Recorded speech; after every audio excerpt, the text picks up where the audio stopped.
Why, hello there, my name is Depth Charge 2030, and today I am talking about Transformers! Robots in the Skies, issue number 33. 33, yes, sorry.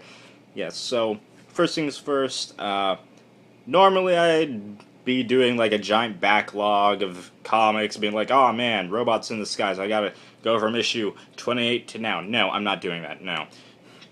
I've kind of I've got a lot of backlog issues to do already with Constantine, Tech Jacket, and I don't know what else, so I gotta go do all that. I'm not going to do that.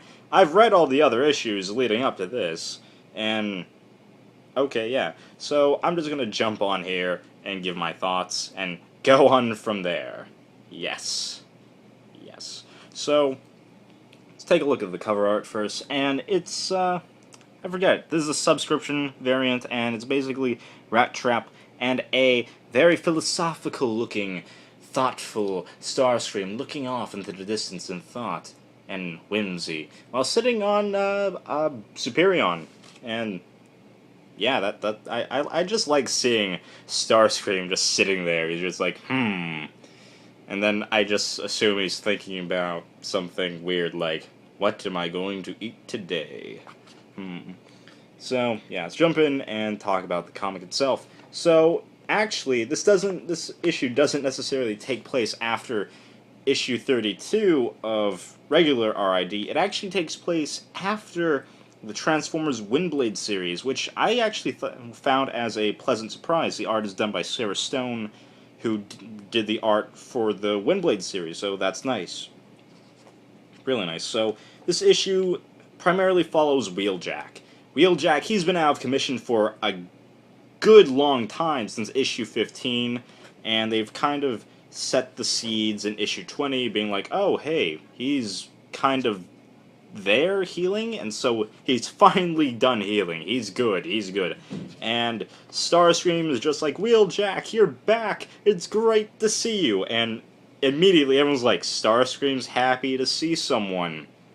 This is weird. This was weird, but I found it pretty endearing, because back in the other issues of of RID, it was basically Starscream and Wheeljack being like begrudgingly friends, not really friends, but associates, and like Starscream's just like, you trust me, thank you, and that was nice. And so Wheeljack, he gets informed of all the things that have happened leading up to now, including like Dark Cybertron, Starscream becoming leader of the Cybertronian people, Megatron's an Autobot, that's new, and then Windblade and her trio of female Autobots and all that, so he gets informed about that.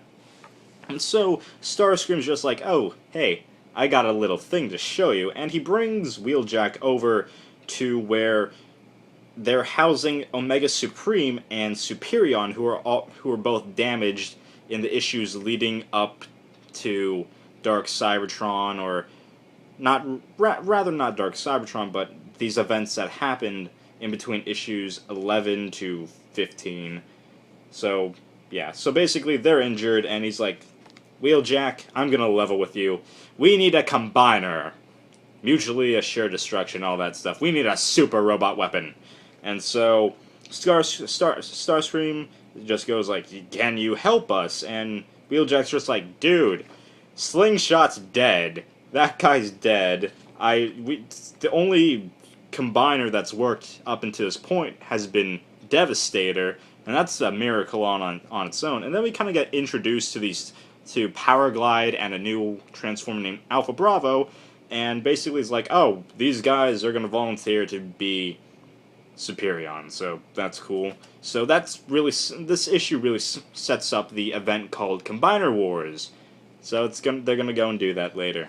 So then Wheeljack, he gets his own welcome back party, and I found it interesting seeing Skybite and Waspinator doing karaoke. But then we find Wheeljack, he's very isolated here. He's very like, everyone I know is gone. What happened? I'm just so out of the loop now. It's just, he feels kind of like he's isolated, and then everyone's like, oh, hey, Starscream's going insane, because they see Starscream just talking to no one. And there goes my phone. And so that happens. Sorry about that. And so that's when Wheeljack really is introduced to Windblade, and she's just like, dude, you know, you're a cool guy, I'm a cool person, we're allies, let's be allies, let's be friends. And so that's when Wheeljack's like, oh, there's all this other stuff with Metroplex, and that's when Wheeljack goes to go and find Ironhide, who's just kind of being like sad because everything he knows is like a lie now. Like he saw this vision of a great utopia, and now that's been proven false because of Dark Cybertron, and he's just sad. And he's like, damn it, Ironhide, that's what it's like to be alive. It's like you get the good and the bad. You don't know what's gonna happen. You're alive, Ironhide, and so are you, Wheeljack. Yeah. And so Wheeljack, he goes over to find Starscream, and then Starscream's just like, oh, hey, I'm not crazy, I'm just talking to Scoop. You remember Scoop? He's my agent. Yeah. And so then Starscream kind of summarizes what's been going on with the last 5 issues, with Devastator going around and Prowl not really listening to Optimus Prime. Is like, dude, Wheeljack, we need a combiner just in case this ever goes down. Because let's face it, these combiners, we got Monstructor running around, we got Devastator, and who knows, maybe Prowl's not even in control of that. And they really make a little note of that Prowl is like bleeding every time he combines, so that's something to look at. And then it's just like, we won't let Cybertron fall again, Wheeljack. I am Starscream. Vote for Starscream, everybody.